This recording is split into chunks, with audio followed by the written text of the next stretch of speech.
പാഠം 921 വളച്ചു കെട്ടിയ കഥ.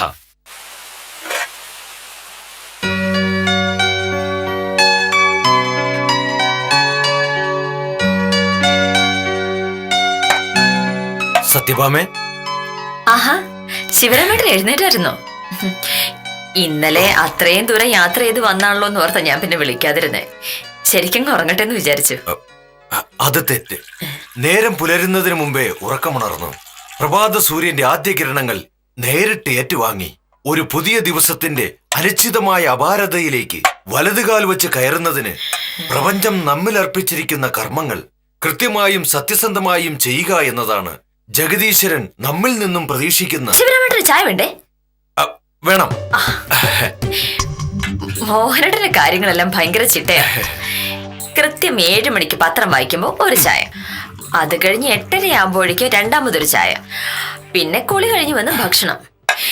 എന്തേലും ഒരു കാര്യത്തിന് അണുവിടെ മാറ്റം ഉണ്ടായാലേ ആളുടെ സ്വഭാവം മാറും. അല്ല, നീ എന്ത് ചെയ്യാൻ പോകുന്നു?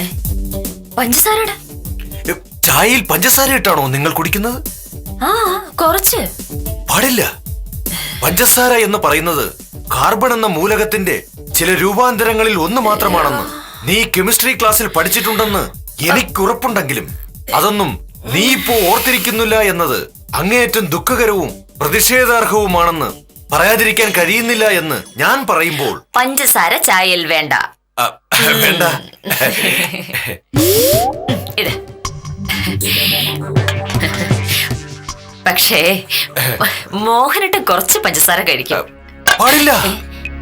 ലോകാരോഗ്യ സംഘടനയെ പോലുള്ള ഉത്തരവാദിത്തപ്പെട്ട നമ്മുടെ പ്രസ്ഥാനങ്ങൾ ഈ പഞ്ചസാരയെ വിളിക്കുന്നത് വെളുത്ത വിഷം എന്നാണെന്ന കാര്യം പത്രദ്വാരാ നീ അറിഞ്ഞിട്ടുണ്ടാവുമെന്ന് എന്റെ ധാരണ. അത് തെറ്റായി പോവുകയും നീ നിന്റെ സ്വന്തം ഭർത്താവായ മോഹനകൃഷ്ണനെ ഈ വിഷം. മോഹനേട്ടന്റെ ചായയിലും പഞ്ചസാര ഇടില്ല. ഞാനേ ഈ ചായ കൊടുത്തിട്ട് വരാം.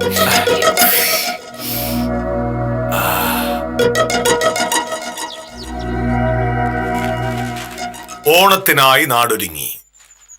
ഒരിക്കൽ കൂടി ഓണം കയ്യെത്തും ദൂരത്തെത്തി നിൽക്കുമ്പോ ഓണത്തെ വരവേൽക്കാൻ നാടൊരുങ്ങി. ഓണക്കച്ചവടവും പൊടിപിടിക്കുന്നതായാണ് വിവിധ പ്രദേശങ്ങളിൽ നിന്നുള്ള വാർത്തകൾ. മോനേട്ടാ, ചായ. ശിവരാമേട്ടൻ എഴുന്നേറ്റില്ലേ?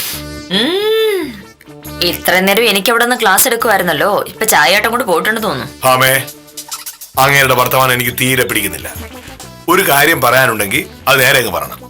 അല്ലാതെ ഒരുമാതിരി വളച്ചു കെട്ടി മനുഷ്യന് മനസ്സിലാകാത്ത രീതിയിലേ പറയൂ എന്ന് വാശി പിടിക്കുന്നത് എന്തിനാണ് അദ്ദേഹം? മോഹനേട്ടൻ അദ്ദേഹം കുറ്റം പറയാനൊന്നും നിൽക്കണ്ട. നമ്മുടെ നാട്ടിലുള്ള ബാക്കിയുള്ള മനുഷ്യന്മാർ സംസാരിക്കുന്ന പോലെയാണോ എന്റെ മോഹനേട്ടന്റെ സംസാരം? ഞാൻ ഒരു സത്യസന്ധനായ വില്ലേജ് ഓഫീസറാണ്. ഇങ്ങനെയല്ലേ മോനേട്ടൻ പറയുന്നേ? ഓരോരുത്തർക്കും ഓരോ ശൈലി, അത് നമുക്ക് മാറ്റാൻ പറ്റുമോ? അത്തരം ശൈലിയുമായി എന്റെ അടുത്ത് വർത്താനം പറയാൻ വരരുത് എന്ന് പറയണം. എനിക്ക് ദേഷ്യം വന്നാൽ ഞാൻ എന്താ പറയാന്ന് എനിക്കറിയാലോ. മോഹനേട്ടന്റെ ശൈലി വർത്താനം പറയുമ്പോ ഞാൻ ദേഷ്യപ്പെടാറുണ്ടോ?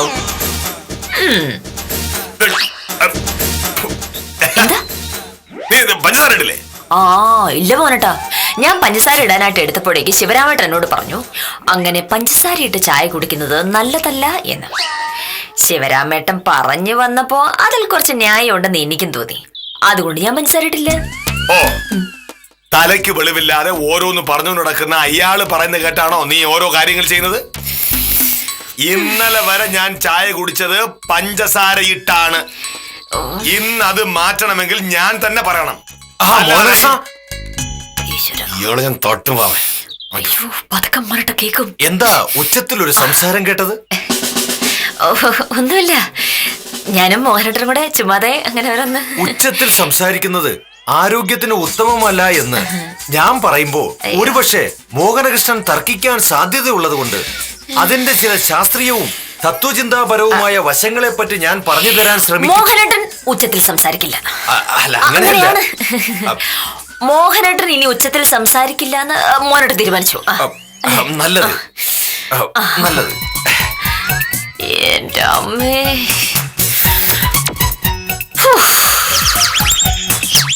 ഇത് എന്റെ വീടാണ്. തലയ്ക്ക് സുഖമില്ലാത്ത നിന്റെ ചേട്ടൻ പറയുന്ന അനുസരിച്ച് ജീവിക്കാൻ എനിക്ക് വയ്യ. എന്ത് കഴിക്കണം, എന്ത് കഴിക്കണ്ട, എങ്ങനെ സംസാരിക്കണം എന്നൊക്കെ തീരുമാനിക്കുന്നത് കെ മോഹനകൃഷ്ണൻ തന്നെയാണ്. ഒന്ന് പതുക്കെന്റെ മോനട്ടാ, നമ്മളായിട്ട് ചുമ്മാ എന്തിനാ വഴക്കുണ്ടാക്കാൻ നിക്കണേ? എന്തായാലും ശിവരാമേട്ടൻ വന്നു പോയില്ലേ, ഒന്ന് ക്ഷമിക്ക്. ഞാനല്ലേ പറയണേ. ഇനി ഇമാതിരി വർത്താനമായ അയാൾ എന്റെ അടുത്ത് അങ്ങനെ വന്ന വരൂല, വരാതെ ഞാൻ നോക്കിക്കോളാം.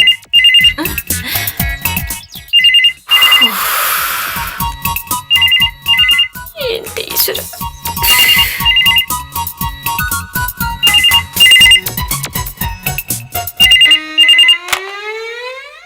ഹലോ, അതെ, മോഹനകൃഷ്ണന്റെ വീടാണ്. അല്ല, മോഹനകൃഷ്ണനല്ല. പിന്നെ ആരാണെന്നോ? പ്രിയ സുഹൃത്തെ, ഈ ഫോൺ ഞാൻ അങ്ങോട്ട് വിളിച്ചതല്ല എന്നും നിങ്ങൾ ഇങ്ങോട്ട് വിളിച്ചതാണെന്നും ആയതിനാൽ നിങ്ങൾ ആരാണ് എന്ന് ആദ്യം എന്നോട് പറയുന്നതാണ് മര്യാദയെന്നും ഞാൻ ആരാണെന്ന് നിങ്ങളോട് പറയേണ്ട യാതൊരു ബാധ്യതയും എനിക്കില്ല എന്ന് പോലും അറിയാത്ത നിങ്ങൾ എന്തിന് ഒരു വില്ലേജ് ഓഫീസറുടെ ഫോണിൽ വിളിച്ച് ഇങ്ങനെ ശല്യപ്പെടുത്തുന്നതെന്ന് എനിക്ക് ചോദിക്കാൻ പറ്റുമെന്ന കാര്യം. ശിവരാമേട്ട ഒന്ന് തരൂ. ഹലോ, അതെ അതെ സത്യഭാമയാണ്. ഉണ്ട്, മോഹനോടുണ്ട്, ഞാൻ കൊടുക്കാം. തഹസിൽദാരോടോ? ഇങ്ങോട്ട് അല്ല, എനിക്ക് തഹസിൽദാരോട് കുറച്ച് കാര്യങ്ങൾ സംസാരിക്കാനുണ്ടെന്ന് ഞാൻ ഇന്ന് രാവിലെയും കൂടി ആലോചിച്ചതല്ലേ ഉള്ളൂ. ഹലോ, അതെ സാർ, കുറച്ചു നേരം ഒന്നും മിണ്ടാതെ നിൽക്കും. ഞാൻ പത്രം വായിക്കായിരുന്നു. ഭാമയുടെ ഏട്ടൻ അമ്മാവിന്റെ മകൻ വന്നിട്ടുണ്ട്. ആ പുള്ളിക്കാരനെ ഫോൺ എടുത്തത്. എനിക്ക് സംസാരിക്കാനുണ്ടെന്ന് പറയൂ. ഞാൻ കുറച്ച് കഴിഞ്ഞ് സാറിനെ അങ്ങോട്ട് വിളിക്കാം. ഇല്ല സാർ, വൈകില്ല. ഇപ്പോൾ നീ ഫോൺ കട്ട് ചെയ്തത് ശുദ്ധ മണ്ടത്തരമായി പോയി എന്ന് ഞാൻ പറഞ്ഞാൽ നീ സമ്മതിച്ചു തരില്ല എന്നറിയാവുന്നത് കൊണ്ട് എന്റെ ന്യായീകരണങ്ങൾ നിരത്താനുള്ള യുക്തിപരമായ ഒരു വിശദീകരണം ഞാൻ പറയട്ടെ. തഹസീൽദാർ ഇങ്ങോട്ട് വിളിച്ചപ്പോൾ നീ സംസാരിച്ചാൽ ആ ഫോൺ വിളിയുടെ കാശ് തഹസീൽദാർക്ക് ചിലവാകുമെങ്കിലും കുറച്ചു കഴിഞ്ഞ് നീ അങ്ങോട്ട് വിളിക്കുമ്പോൾ കാശ് ചിലവാകുന്നത് നിന്റെ കയ്യിൽ നിന്നായിരിക്കും എന്ന കാര്യം നീ ഓർക്കാതെ പോയതാണ് പ്രശ്നമായത് എന്ന് ഞാൻ പറയുമ്പോൾ അല്ല, ഈ തഹസീൽദാർ ചിലപ്പോ വീണ്ടും നീയല്ലേ പറഞ്ഞത് ഇനി അയാൾ അങ്ങനെ വർത്താനം പറയാതെ നോക്കിയോളാണ്? ഞാൻ നോക്കിയല്ലോ. ശിവരാമേട്ടൻ പറഞ്ഞു വഷളാവുന്നതിന് മുന്നേ ഞാൻ ഇടപെട്ടില്ലേ? ഞാൻ ഇടപെട്ട് ആ ഫോൺ വാങ്ങിയില്ലായിരുന്നെങ്കിൽ ശിവരാമേട്ടൻ ഇന്ന് തഹസാരെ കൊണ്ട് ഇക്ഷ ഒരുപ്പിച്ചനെ. നീ പറയുന്നത് കേട്ടാ നീ എനിക്ക് എന്തോ സഹായം ചെയ്യും പോലെ ഉണ്ടല്ലോ. നീ ഒരാൾ കയറണ നിന്റെ ശിവരാമേട്ടൻ ഇങ്ങോട്ട് കെട്ടിയെടുത്ത്. അപ്പോ അയാളെ മര്യാദക്ക് നിർത്തേണ്ട ഉത്തരവാദിത്വം നിനക്കുണ്ട്. സാറേ, ഉത്തമൻ വിളിക്കുന്നുണ്ട്. ഈ സംഭവം ഉത്തമനോട് പറയല്ലേ. എന്തൊക്കെ പറഞ്ഞാലും ശിവരാമേട്ടൻ എന്റെ അമ്മാവന്റെ മോനായി പോയില്ലേ. ഇനി ഞാനായിട്ട് പുള്ളിക്കാരൻ ഒരു നാണക്കെട്ട് ഉണ്ടാക്കുന്നത് ശരിയാണോ? ചെല്ലേ. അയ്യോ,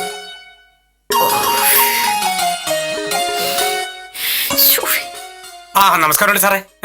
നമസ്കാരം. എന്താ ഉത്തമ രാവിലെ? സാറേ, ആ പ്രകാശന് ദിനേശന് തമ്മിലുള്ള അതിർത്തി തർക്കം വീണ്ടും തുടങ്ങി. ഇനിയിപ്പൊ രണ്ടിലൊന്നും അറിഞ്ഞിട്ടേ കാര്യമുള്ളൂ എന്നാണ് രണ്ടുപേരും പറയുന്നത്. സാർ ഒന്ന് ഇടപെട്ട് പരിഹരിച്ചാലേ പ്രശ്നം തീരൂ. ഞാൻ ഇവിടെ അതിലും വലിയൊരു പ്രശ്നത്തിൽപ്പെട്ടിരിക്കുക. അതിനൊരു പരിഹാരം ആദ്യം കാണണം. എന്ത് പ്രശ്നം? നമസ്കാരം. നമസ്കാരം. നമസ്കാരം. ഇതാണോ വക്കീല് ശിവരാമൻ ചേട്ടായി? ചേട്ടൻ വന്നോന്ന് അറിഞ്ഞെങ്കിലും നേരിട്ട് എനിക്കൊന്ന് കാണാൻ പറ്റിയില്ല. എന്റെ പേര് ഉത്തമൻ. നാട്ടുകാർക്ക് ഓരോരോ സഹായങ്ങളൊക്കെ ചെയ്തു കൊടുത്ത് അങ്ങനെയെങ്കിൽ ജീവിക്കുന്നു. നാട്ടുകാരെ സഹായിക്കുന്നത് നല്ലതാണോ എന്ന് ചോദിച്ചാൽ പ്രത്യക്ഷത്തിൽ അത് നല്ലതാണെന്ന് പറയാമെങ്കിലും പറഞ്ഞു വരുമ്പോ അതത്ര പന്തിയല്ലെന്ന് തോന്നാമെങ്കിലും അങ്ങനെയുള്ള തോന്നലുകൾക്ക് വലിയ യുക്തിയില്ലെന്നും പിന്നെ മനസ്സിലാക്കാവുന്നതും അങ്ങനെയുള്ള മനസ്സിലാക്കലിലൂടെ അല്ലാതെ ജീവിതം മുമ്പോട്ട് പോവില്ല എന്ന് പറയാവുന്നതാണെങ്കിലും നിങ്ങൾ സംസാരിക്കൂ. ശിവരാമൻ ചേട്ടനെ പറ്റി കേട്ട നിമിഷം മുതൽ ഉത്തമന് പരിചയപ്പെടണമെന്ന് വലിയ ആഗ്രഹത്തോടെ ഇരിക്കുകയായിരുന്നു. അപ്പൊ അങ്ങ് പരിചയപ്പെട്ടോ? അല്ല, ഉത്തമൻ ഇപ്പോൾ വന്നതിന്റെ ഉദ്ദേശം എന്താ? അതിർത്തി തർക്കം. തേക്കൻകാട്ടിലെ പ്രകാശനും ദിനേശനും തമ്മില് മോഹനര് സാറ് ഇടപെട്ടാലേ അത് തീരൂ. ഉത്തമൻ മഹാഭാരതം വായിച്ചിട്ടുണ്ടോ? അതിപ്പോ കുരുക്ഷേത്ര യുദ്ധം എന്ന് കേട്ടിട്ടുണ്ടോ? കുറച്ചൊക്കെ എവിടെയൊക്കെ കേട്ടിട്ടുണ്ട്. സഹോദരപുത്രന്മാരായിരുന്ന പാണ്ഡവരും കൗരവരും തമ്മിൽ ഇതുപോലെ ഉണ്ടായ ഒരു അവകാശ തർക്കമാണ് യുദ്ധത്തിലെത്തിയത്. അന്ന് പാണ്ഡവർക്ക് അവകാശപ്പെട്ടതൊന്നും കൊടുക്കില്ല എന്ന് കൗരവർ പറഞ്ഞപ്പോ മധ്യസ്ഥനായി എത്തിയത് ഭഗവാൻ ശ്രീകൃഷ്ണനാണെങ്കിൽ ഇവിടെ മധ്യസ്ഥൻ മോഹനകൃഷ്ണനാണ്. ഇത് തീർത്തും യാദൃച്ഛികമായി സംഭവിച്ചതാണ് എന്ന് നമുക്ക് തോന്നാമെങ്കിലും എല്ലാ യാദൃച്ഛിതകൾ മാത്രമല്ലെന്ന് മാറ്റിപ്പറയാനുള്ള സാധ്യത ഉള്ളതുകൊണ്ട് ഇത് മുൻകൂട്ടി നിശ്ചയിക്കപ്പെട്ടതാണെന്ന്, ദൈവത്താൽ മുൻകൂട്ടി നിശ്ചയിക്കപ്പെട്ടതിനെ വളരെ സൂക്ഷിച്ച് കൈകാര്യം ചെയ്യണമെന്ന് നമുക്ക് മനസ്സിലാക്കിക്കൂടെ? എനിക്ക് കാര്യങ്ങളൊന്നും പിടിയിട്ടില്ല. അതായത് യാദൃച്ഛികതകൾ കേവലം യാദൃച്ഛികതകളാണെന്ന വാദം യുക്തിപരമായി നോക്കുമ്പോൾ സത്യമായി തോന്നാമെങ്കിലും വാക്കുകളുടെ അന്തരാർത്ഥം തിരഞ്ഞു പോകുമ്പോൾ ഇതൊരു പ്രകേളിക തന്നെയല്ലേ എന്ന് സംശയിച്ചുകൂടെ? ഈ പറഞ്ഞത് മലയാള ഭാഷയിൽ പറഞ്ഞ എനിക്ക് മനസ്സിലാവും. ഭാഷ എന്നത് ഒരു യാഥാർത്ഥ്യമല്ല, അത് കേവലം വിദ്യയാണെന്നാണ് എന്റെ പക്ഷമെങ്കിലും ഞാനങ്ങനെ വാശി പിടിക്കുന്നതിൽ ചില യുക്തിരാഹിത്യമില്ലേ എന്ന് എനിക്ക് എനിക്ക് പഞ്ചായത്ത് പ്രസിഡന്റ് ഗോപാലൻകുട്ടി ചേട്ടൻ കാണേണ്ട അത്യാവശ്യ കാര്യമുണ്ട്. പിന്നെ ശിവരാമൻ ചേട്ടൻ ഇവിടെ ഉണ്ടല്ലോ, ഞാൻ വിശാലമായിട്ട് വന്നിട്ട് ഞാൻ ഇതിന്റെ പ്രകേളിയെ കുറിച്ച് സംസാരിച്ച് മനസ്സിലാക്കിക്കോളാം. പിന്നീട് ഭാഷയുടെ പ്രകേളിക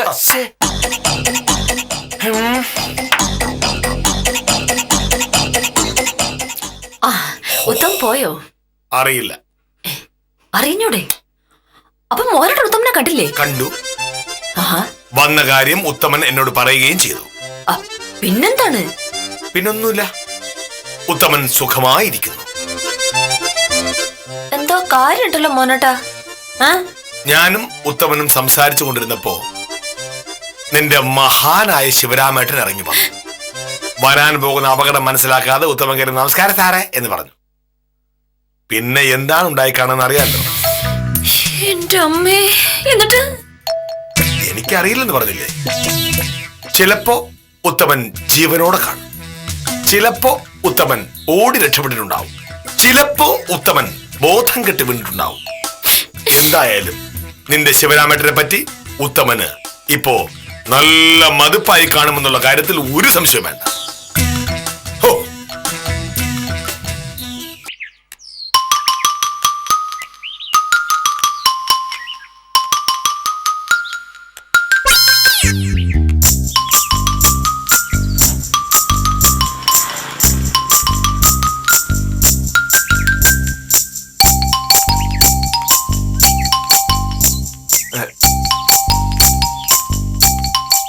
നമസ്കാരം.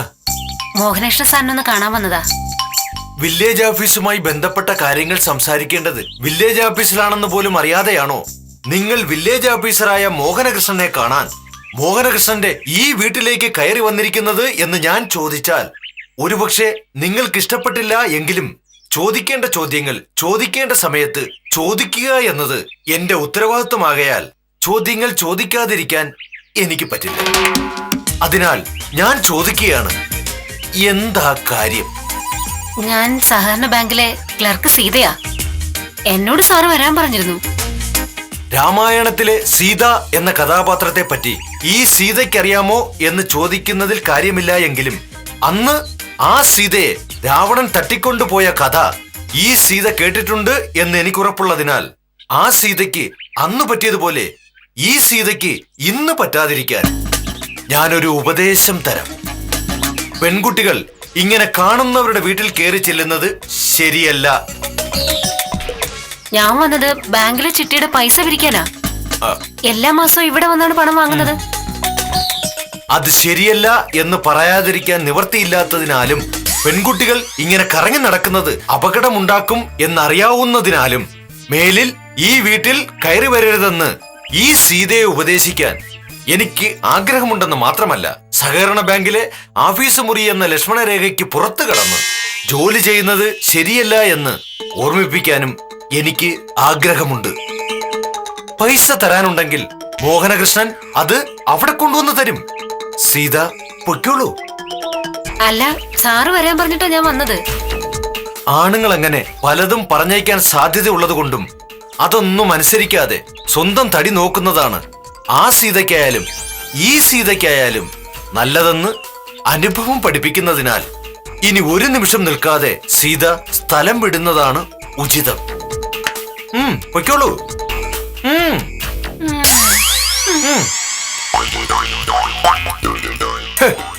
ആണുങ്ങളെ വഴിതെറ്റിക്കാൻ നടക്കുക. ഞാൻ സമ്മതിക്കില്ല.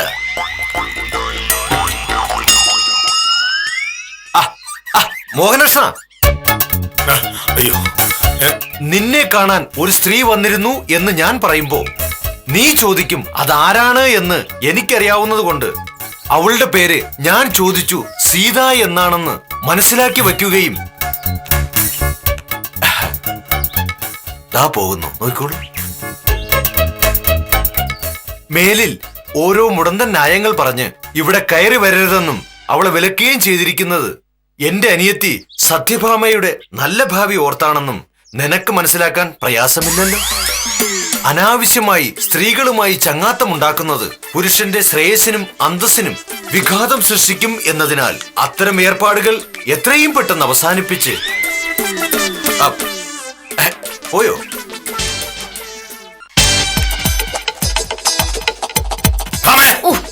എങ്ങനെ ഇപ്പൊ ഇവിടെ ഇറങ്ങിയിട്ടുള്ളാം. എന്താ?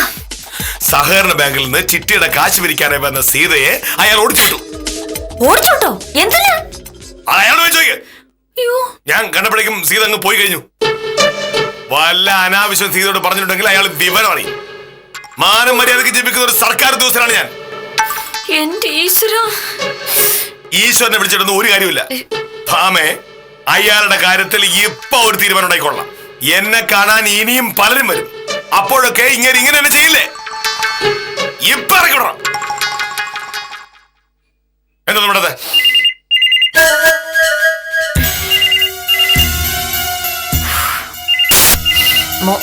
മോഹനോട് ഞാൻ പറയുന്നോട് കേക്കോ?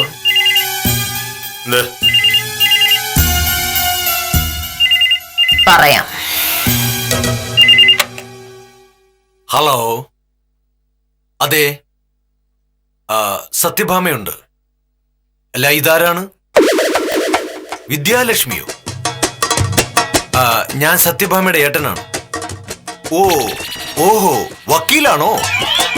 സത്യം പറഞ്ഞാൽ സ്ത്രീകൾ ഇത്തരം ജോലി ചെയ്യുന്നതിനോട് അടിസ്ഥാനപരമായി യോജിപ്പില്ലാത്ത ഒരാളാണ് ഞാനെങ്കിലും ഇന്ത്യൻ ഭരണഘടന അനുസരിച്ച് പ്രായപൂർത്തിയായ ഒരു സ്ത്രീക്ക് അവർക്ക് ഇഷ്ടമുള്ള ജോലി ചെയ്യാനുള്ള സ്വാതന്ത്ര്യമുള്ളതിനാലും ഞാൻ ഇപ്പോൾ വിദ്യാലക്ഷ്മിയോട് ജോലി ചെയ്യരുത് എന്ന് പറയുന്നതും ഒരുപക്ഷെ ഭരണഘടനാ ലംഘനം തന്നെ ആയിപ്പോയേക്കാം എന്നുള്ളത് കൊണ്ടും. ശിവരാമേട്ട, ഒരു സെക്കൻഡ് ഒന്ന് തരുമോ? ഞാൻ സംസാരിച്ചിട്ട് സംസാരിക്കാം. ഹലോ, വിദ്യ, ഞാൻ നിന്നെ കുറച്ച് കഴിഞ്ഞ് അങ്ങോട്ട് വിളിക്കാട്ടോ. ശരി. എന്റെ കൂടെ ജോലി ചെയ്യുന്ന വിദ്യാലക്ഷ്മിയാണ് ഇപ്പൊ വിളിച്ചത് എന്നതുകൊണ്ടും അവൾ എന്നോട് സംസാരിക്കാൻ മാത്രമാണ് വിളിച്ചത് എന്നതുകൊണ്ടുമാണ് ഞാൻ ശിവരാമൻ ചേട്ടന്റെ കയ്യിൽ നിന്ന് ഫോൺ വാങ്ങിയത് എന്ന് പറയുമ്പോൾ ഒരുപക്ഷെ ശിവരാമൻ ചേട്ടന് അഭിപ്രായ വ്യത്യാസം ഉണ്ടായേക്കാമെങ്കിലും ആ അഭിപ്രായ വ്യത്യാസം കയ്യിൽ തന്നെ വെക്കുന്നതാണ് തടിക്ക് നല്ലതെന്നും പറയുമ്പോ അത് എന്താണ് എന്ന് ശിവരാമേട്ടൻ ചോദിക്കാൻ സാധ്യതയുണ്ടെങ്കിലും ഒരു വില്ലേജ് ഓഫീസറായി എനിക്ക് അതിനുള്ള മറുപടി കൃത്യമായി പറയാൻ അറിയാത്തത് കൊണ്ടും ഒരു വക്കീലായ ഞാൻ കൃത്യമായി മറുപടി പറയാൻ തയ്യാറാണ് എന്ന് പറയുമ്പോൾ എന്ത് മറുപടി എന്ന് ശിവരാമേട്ടൻ ചോദിക്കുമ്പോൾ ഇന്ത്യൻ ശിക്ഷാ നിയമം സെക്ഷൻ 354 അനുസരിച്ച് ഒരു സ്ത്രീയെ തൊടുന്നതും നോക്കുന്നതും ശ്രദ്ധിക്കുന്നതും അനാവശ്യമായി സംസാരിക്കുന്നത് പോലും ഒരു ക്രിമിനൽ കുറ്റമാകയാൽ ശിവരാമേട്ടനെ പോലീസ് പിടിച്ചുകൊണ്ടുപോയേക്കാം എന്നതുകൊണ്ട് അങ്ങനെ പോലീസ് പിടിച്ചാൽ ശിവരാമേട്ടനെ ജാമ്യത്തിലിറക്കാൻ ഭാമ യാതൊരു കാരണവശാലും വരില്ല എന്നുള്ളത് കൊണ്ടും ആ പണിക്ക് പോകാതിരിക്കുന്നതല്ലേ നല്ലത് എന്ന് ചോദിക്കുന്നതിനപ്പുറം വളച്ചു കെട്ടി വർത്താനം പറഞ്ഞ് ആളെ കോക്കറി കുത്തുന്ന ഈ ഏർപ്പാട് ഇനിയും തുടർന്നാൽ മോഹനൻ പറയുന്നതെല്ലാം ഞാനും അനുസരിക്കുമെന്ന് ഇതിനാൽ അറിയിച്ചു കൊള്ളുന്നു. ഇപ്പൊ എല്ലാം മനസ്സിലായി.